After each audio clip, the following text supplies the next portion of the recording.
everyone, welcome to Wildwood Studio. I'm Sarah, and recently I did some wood burnings on little wood rounds that I found at the dollar store. And I really enjoyed that project, so I decided to go back and get some more. Unfortunately, the second time around, all the ones they had in stock were either super tiny, had way too much wood grain, or were damaged, so I ended up ordering these ones on Amazon instead. They look pretty good. I'll link to them in the video description in case you're interested in trying this out. The bark was kind of dry and dusty, but I think that the clear coat will fix that. Out of the 32 rounds, 6 were cracked enough that I probably can't use them for burning, but honestly that doesn't seem too bad. I'm starting to think that the cracking just kind of comes with the territory when it comes to these little wood rounds, and it's not necessarily the seller's fault. I'll just set those ones aside, and maybe I'll fill the cracks sometime in the future and paint them. This time, instead of just burning pictures of wildlife, I thought it'd be fun to see if any of you wanted a custom pet portrait. So I put a post here on YouTube and one on Instagram, and a few people got back to me. And if you feel like you missed out and would like a custom pet portrait, you can find these in my online shop at wildwoodstudio.ca. As always, my first step was sanding, and these sanded down really nicely. For my first portrait, I got a message asking if I would do a wood burning of a guinea pig. I had fully expected this series to be all dogs and cats, so I was excited to get something different to start with.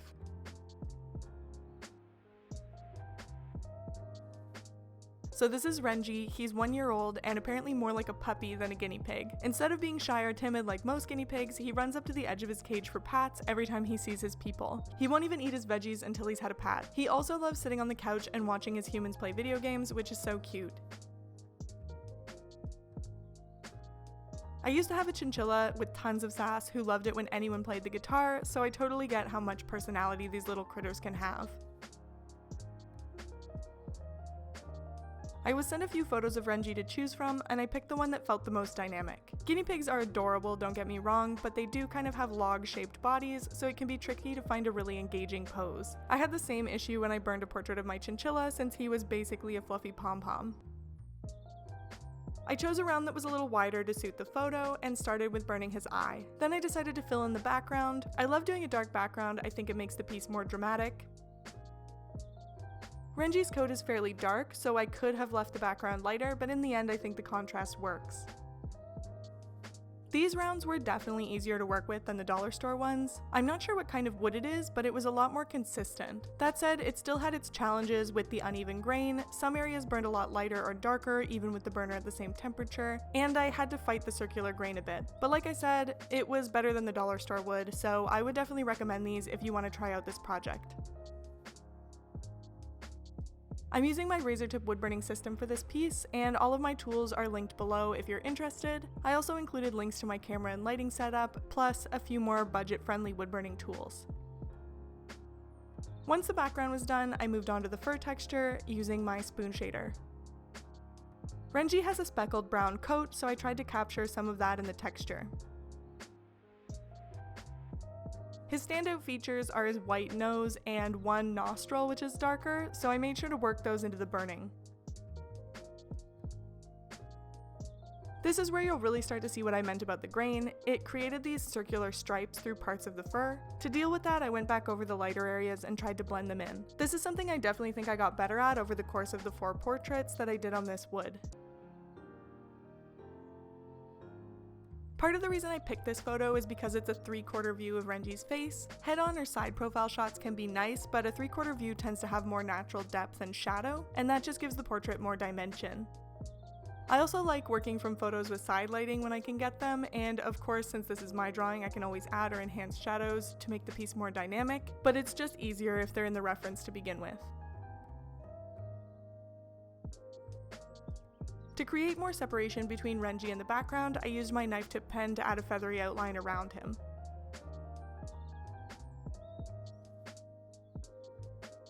Once I was done burning, I added some white watercolor to the white patch on his nose and chest, and then sealed it with a spray-on clear coat, and he was finished. Each of these pet portraits took me about 2.5 hours to complete, and I'm really happy with how this one turned out. What do you think?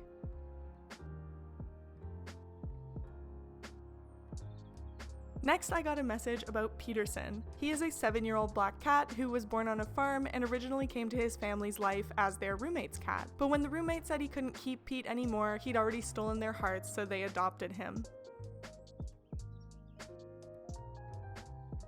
Peterson loves cuddles, freeze-dried fish, and making biscuits in his owner's laundry and on their chest. Apparently, he also likes to wait outside the bathroom and lick the water off his owner's beard after they have a shower, which is hilarious because my dog does the same thing. I literally have to lock him out of the room when I put on moisturizer, or he's there trying to lick my ankles. He has no concept of boundaries. Pete also might secretly be a dog because he gets along great with dogs and other animals, but not with other cats. Still, people are his favorite. His owner says he's shy at first, but once he knows you, he'll love you forever, and that he's just a big old sweetie. For Peterson's portrait, I had the difficulty that always comes with black cats, that they are basically dark voids with big glowing eyes, but I still needed him to have some dimension. Because he's black, I left the background light for contrast. I did most of this portrait with my spoon shader and tried my best to use highlights and shadows to illustrate his features and his fur texture. One of the rings in this wood was way harder than the rest, so the shading in that area came out a bit lighter. I had to go over it a bunch of times to blend it in and minimize the ring.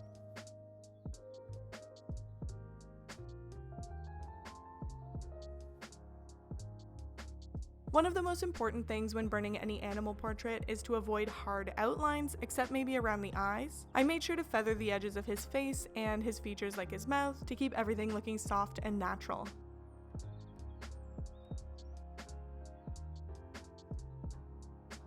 I also tried to add in his whiskers, but they didn't really show up in the end. If I wanted them to show up, I would have traced around them and left them white by shading around them. But I thought that would be too difficult on this tiny piece and would cause more problems with the overall shading.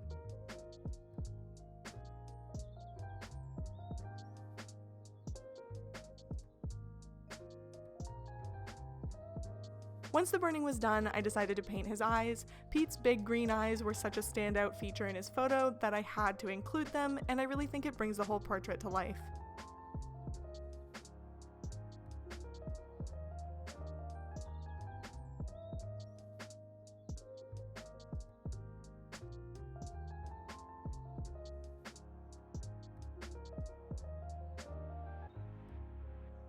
The last step, like with all the pieces, was a clear coat. I used a spray-on wood finish to avoid smudging the paint, then added twine for hanging. And that was Peterson.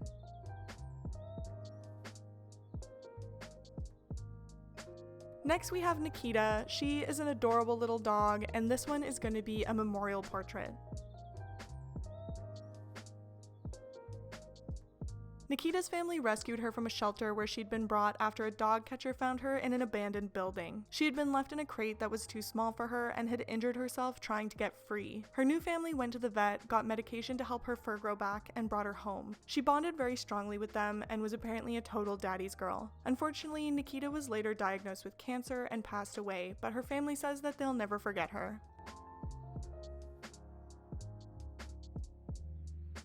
It's so hard to lose a pet, and I know how tough it can be when something unexpected happens. My dog Dexter was hit by a car while he was with a pet sitter when he was only 6 months old, and I think the weekend we spent at the vet was probably the worst couple days of my life. It was honestly a miracle he recovered, and we were extremely lucky that the dog sitter had pet insurance. So I'm really glad that I was able to do this portrait for Nikita's family so that they can have it as a memory. I've done a few memorial portraits before, and they usually get a few tears, but even though it can be sad, I hope that they are comforting keepsakes. I know I really value the ones I've done of my pets, and over time, they aren't as sad to look at anymore and are just a nice reminder of a beloved pet.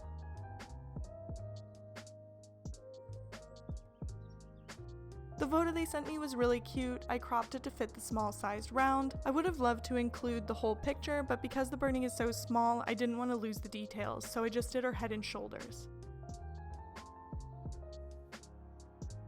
Nikita is black with beautiful orange patches on her face, so I left the background plain to help her stand out. I started with her eyes and nose using my ball tip pen, and then did most of her fur with my spoon shader. She had a very shiny coat, which made it a bit of a challenge to show the changes in the coloring, as well as the shadows and highlights in her fur.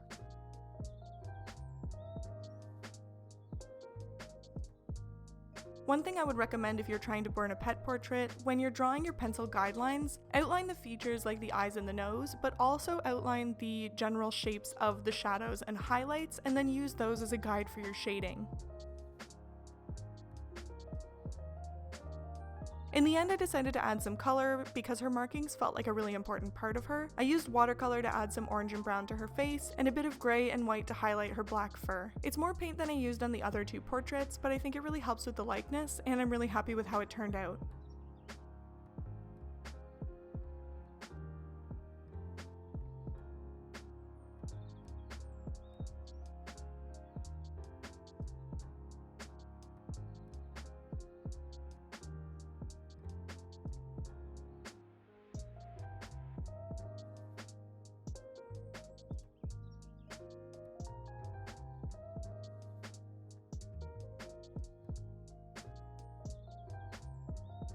Since this is a memorial portrait, I decided to include her name on the back and added a little paw print as well. I thought it was a nice way to include her name without putting it on the front, because writing this small can be tricky and I didn't want it to distract from the portrait itself.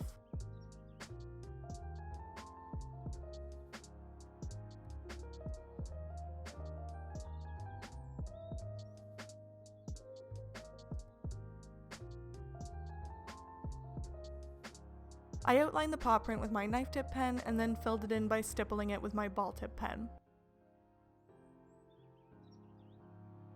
Now I'm actually going to do one more burning as a bonus, but first I wanted to get these 3 shipped off to their new homes. I packaged them all in a layer of bubble wrap, included a business card and a Pyrography care card that I made to let people know how to care for their wood burnings, and added a sticker with a picture of one of my wood burnings on it. Then I wrapped it in some green tissue paper to make it pretty, and put it in an ugly gray bubble mailer so that no one would steal it. I considered getting brightly colored mailers, but to be honest I thought it might be more appealing to porch pirates. I have a bit of a tendency to overthink things. Then I sent them off into the world. 2 of these will be crossing the border from Canada to the US, so I hope they make it okay. Again, if you'd like to get one of these custom pet portraits for yourself or as a gift for someone else, they're now available in my shop at wildwoodstudio.ca. Once I had finished the other 3 portraits, I decided I wanted one for myself. Also, since I had already shipped them off to their new respective owners, I realized that I didn't have a physical sample to show people, which might come in handy at in-person events. For this portrait, unlike the Christmas ornament I did of him, I chose a much more dignified photo of Dexter. He's going to be representing my art to prospective clients after all.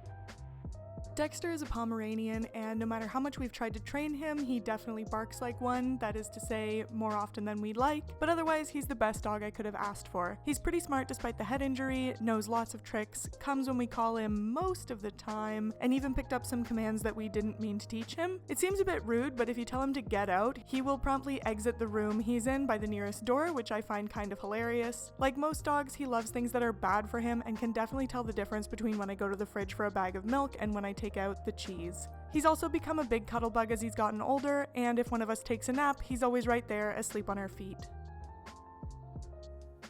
This was the 4th burning I did on this wood, and I think I had gotten a lot more used to it by this point. I'm excited to do more of these, so I hope people will be interested. In the beginning, he was looking a bit like a bear or maybe a raccoon, but I think it really came together in the end.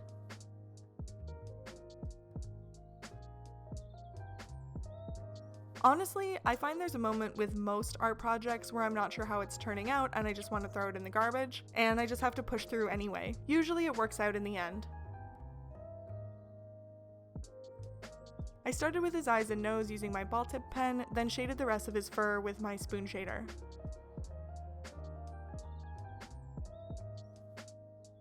His most defining features are the white sections on his nose and the little flash on his forehead, so I made sure those were clear in the shading.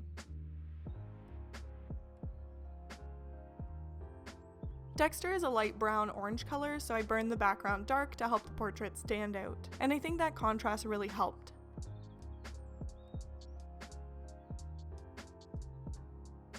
The rings in this wood were a challenge as usual, but I just took my time and blended them in the best I could. I took the reference photo by a window, so there's light hitting one side of his face and shadow on the other, which helped add a 3D effect to the portrait. I also did a 3/4 view because I usually find that's the easiest to work with. Once the burning was finished, I added white watercolor highlights to the lighter areas of fur.